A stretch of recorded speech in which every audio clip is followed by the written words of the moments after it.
see, now, rather we fix our gaze on things that cannot be seen, for the things we see now will soon be gone. But the things we cannot see will last forever. And so today I want to talk about how we see the unseen. Now, there's a listing of a house in Hartford, Connecticut that went up about a month and a half ago. And this house, when it got listed on the market, is listed for about $339,000. And in 33 days, they've only had one viewing of this house. Anyways, people, you can, right now, if you want to buy a house, it's wonderful. You can do like a virtual tour. And so you can go online and look around at this house and see what it looks like. Apparently, this house was owned by an art society and was designed by an artist. And people online are calling this house the portal to the place that will not be named. Testing. Hey? How am I doing now? You can hear me? Okay. So it's just horrible. What I'm going to do is get Mike to put up a video, and it's going to show some of the furniture and some of the rooms in this house, and you'll be able to see what it looks like. Yeah, on purpose. Isn't that lovely? In fact, after a while, this house has been addressed as called the ugliest house anybody has ever seen online. Now, the real estate agents who are selling this house are saying it's actually a beautiful house. It's artistic. And we're really hoping a couple artists come along and see the value of this house and will invest in it when they see how artistic it is. Okay? Does anybody think this is a beautiful looking house? You do, eh, Jeremy? You like it, John? Well, yeah, look how you're dressed. Yeah. By the way, I'm in envy of all you that found your overalls. I don't have any overalls anymore. Al, you got overalls, and John. Who else had overalls? Anybody else? Yeah, Nancy's got overalls. Do you know what's really sick? Is Nancy's kids are in their 20s, and she wore those overalls when they were kids, and they still fit her. My overalls from 20 years ago might not fit on one leg, okay? So here you've got this beautiful, look at the bathroom. Is that like, imagine waking up to that in the morning. Just horrible. So the question is what do the artists see in this house that draws them to it? And it's about perspective, okay? Now, I got to agree with you 100%. This is the ugliest house I've ever seen. In fact, if this is art, I'm not an artist, okay? But here's the truth of the matter is there's lots of art out there that is actually very beautiful and appeals to the eye. But apparently for some people, someone actually spent tens of thousands of dollars decorating this house this way. In fact, a lot of the scratches are put in the wall and then it's laced with copper. So if anybody ever comes in there and rips some of the, look at the attic. That's just wrong. It's like they took a 5-year-old, got him stoned, and say, here, design your playhouse. You know, it's just the same kind of thing. Those drapes are all kinds of, okay, we can't do this anymore, Mike. It's going to take away from the sermon. All right. So how do we see the unseen? So I've got a little test I want you to do. I want you to turn to the person next to you or behind you and hold up your finger. Okay, can you do that? You want to look them in the eye. Okay, so turn towards them, look them in the eye.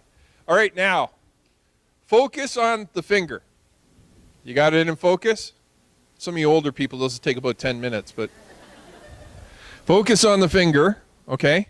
Now, focus on the person. Okay? Now, I want you to focus on both. You can. Actually, your eyes can expand and focus on both. Now, what do you see?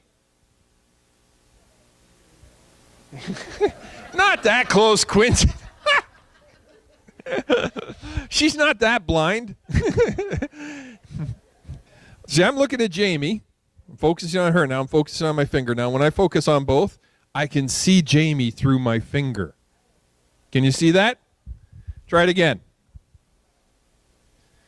Do it with me if you have to. Okay, all right? Focus on your finger. Focus on me. Can you see it? You can see right through the finger, okay? This is what Paul is asking us to do in this passage. You see, there is a major problem with many of us. It's called the human condition. In anthropology, I learned about it. It is the easiest aspect of theology to prove. And it basically sums up like this. People are messed up. You pick up a newspaper and you can pretty well ascertain very quickly that people are messed up. I'm watching, I've got some articles through this stuff and watching the article about the judge that tackled the suspects in the court. Probably some of you have seen it online. And I got to admit, if I was a judge, I wouldn't have waited so long. This guy's just jawing back to him. Well, the judge is sentencing, and the judge is increasing the sentence. The guy's just jawing back to him and stuff. Anyways, the guy tries to break out from the police, so the judge, who is derobed at this point, helps tackle him and bring him in. And I'm thinking, it's just weird. It's just weird. Our world is a weird place. And people are messed up. And the human condition ties this right back in history to the first man and woman and where this began, and it's called sin. That's the messed up aspect of people. And in this world, sin or evil is dominant in so many ways. We really live in a bubble in this world in a lot of ways. We're so fortunate. If you can remember back to 9/11, the biggest shock wasn't what happened, it was that it happened to us. Because there's places in the world where those kind of things happen.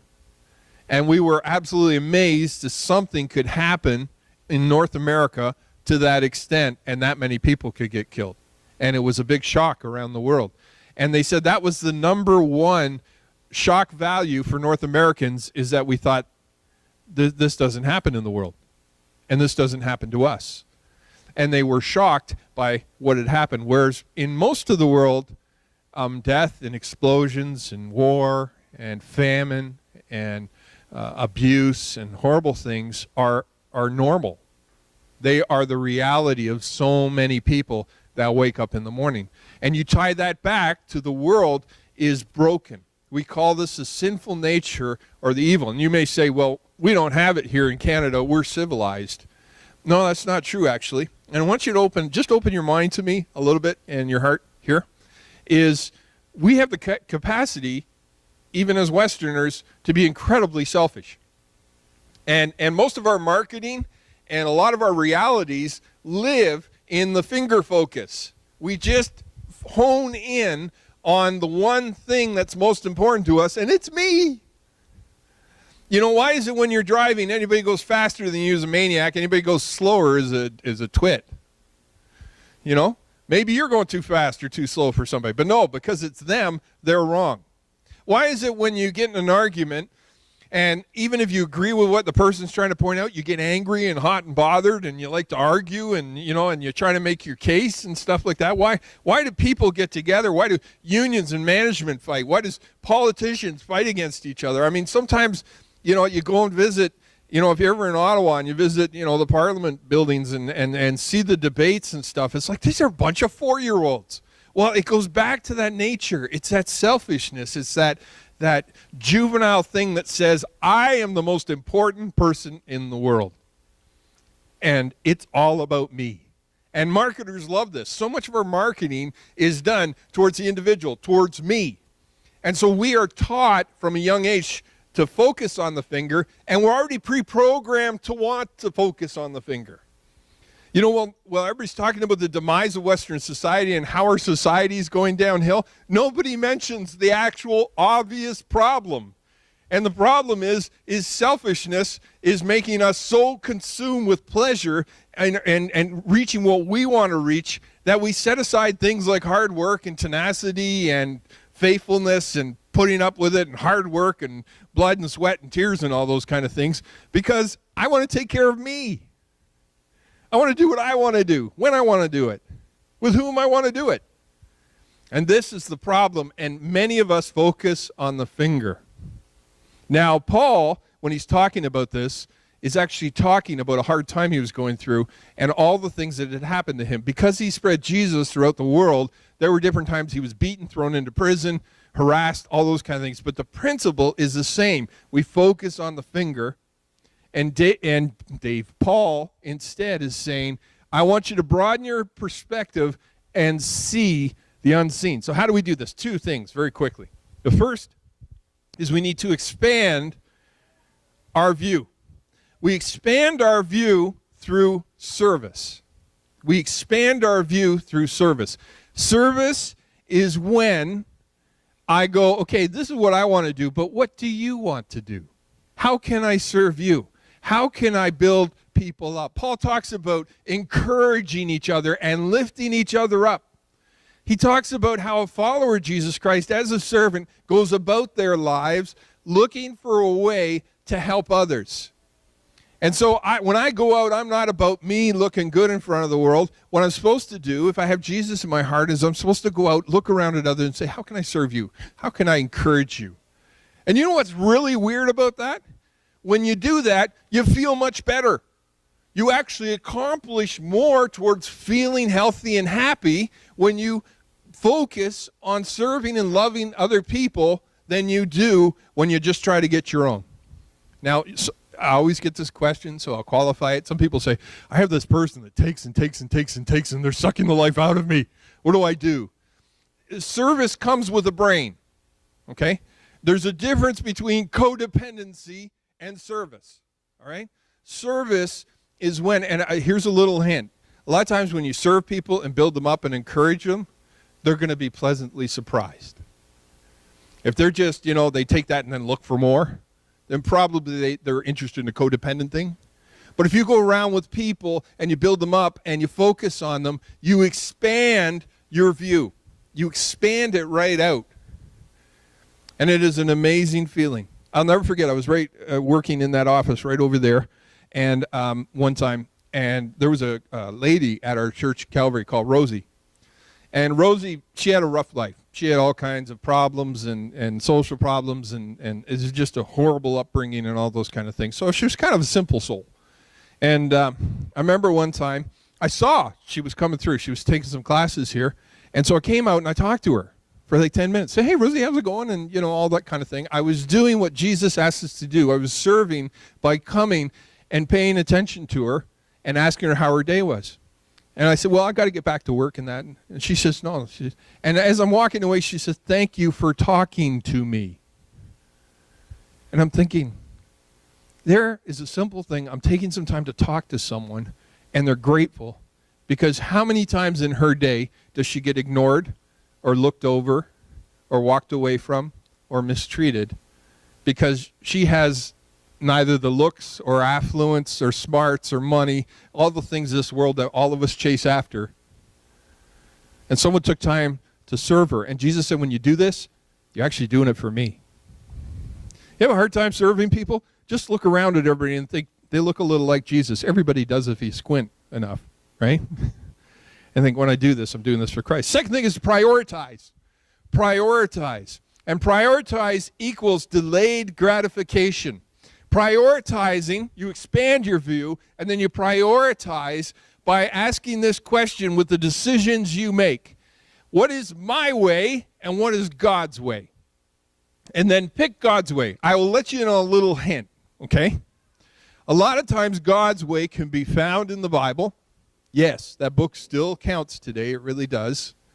And a lot of times God's way will seem like it's not as much fun. It'll seem like, I got to wait for that, or I got to put that off, or I've got to do this or that. But as we prioritize and you use God's way, I'm going to let you know a little hint. Delayed gratification equals more gratification. When you delay gratification, it equals more gratification. And so life is going to offer you all kinds of shortcuts to intimacy, to wealth, to all those kind of things. And here's the truth. Delayed gratification equals more gratification. When we actually delay and we play the long game and we do things God's way, at first it doesn't feel good. And it may just kind of, But as God teaches us patience and as we wait, when the prize comes, when we actually attain the thing that God has put a need in our heart that comes about, it's 1,000,000 times better. So many times, so much of our conflict with ourselves is, I want to do it my way, right? I'm like that too.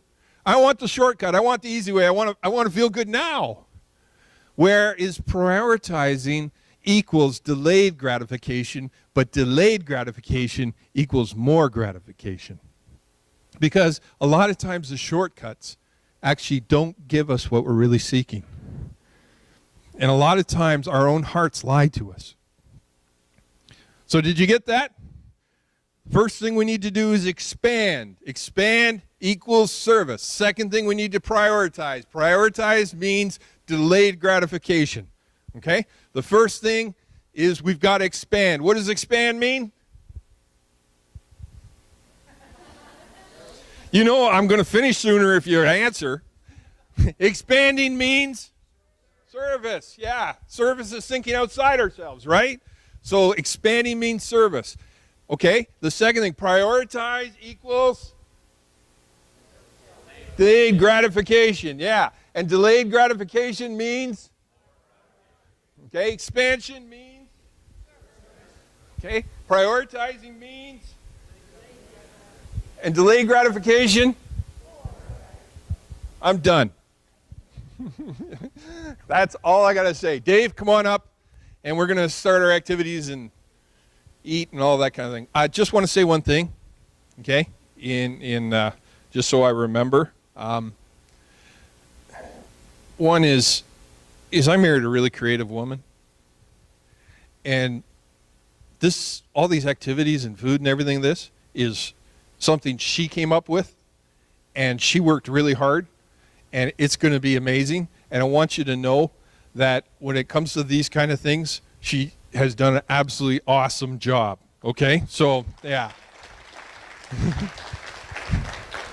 She's really cute, too, with her missing tooth, and I can see it from here. Right? The second thing is when we eat, you're going to tell them it's pulled pork sandwiches? Okay. I'm leaving now. I'm done. Thank you. Get out of here. Interesting, Scott mentioned Rosie, because Pauline and I knew Rosie. And I had a very similar experience. Rosie had poor hygiene, and she liked to get into your space, and she had bad breath and body odor. And there were times when Pauline and I would go and visit, and you'd kind of reel a bit. But Rosie said the exact same thing to us that she said to Scott. Thank you for spending time with me. Thank you for being with me. So sometimes we just have to kind of buck up and be good friends with people that are different from us. Okay, some instructions here. Hopefully you're not going through caffeine withdrawal, because we're going to do the games first, and we want you to all get involved. Okay, so we're going to have coffee, and we're going to have pulled pork and some great food later. But now we would like you to all get involved with some of the games. And there's some picture taking over here. There's pumpkin spitting. There's some races, all sorts of stuff that we can have lots of fun. Get involved with the kids. Get involved yourself. For children that are in the nursery, parents, you can leave your kids in the nursery until it's time for coffee and food. And then we ask at that time you go and pick them up, because that gives the nursery workers time to come in and enjoy a bite to eat. As soon as I'm done the announcements, for all you parents have kids who are not in the nursery, go and pick your kids up and bring them in here for the games. The pumpkin seeds, there is a chance that there might be some nut products in the pumpkin seeds. So if you have a peanut allergy, don't spit pumpkin seeds, okay? Don't let your kids spit the seeds. I think that's about all I've got. So if you would wait for the coffee and the food until after the games are done, and we'll announce when that time is. There's some mason jars over there. If you want to have, whether you're having a drink or whatever out of the mason jars, feel free to take that home with you, okay? It'll help us because we don't want to wash them afterwards, okay? So take them home with you. One thing is we are trying very hard to keep this student pathway behind clear. And so anything behind the back chairs each week, okay? And even before the service, if you would be kind enough to keep that clear. Don't stand out there. Stand over on this side. So we don't want to cause any problems with the students here, and we want to give them a clear pathway through there. And if you do that, that'd be great. Now, I'd like you to all stand up because I have a job for you. I'd like you to stack all the chairs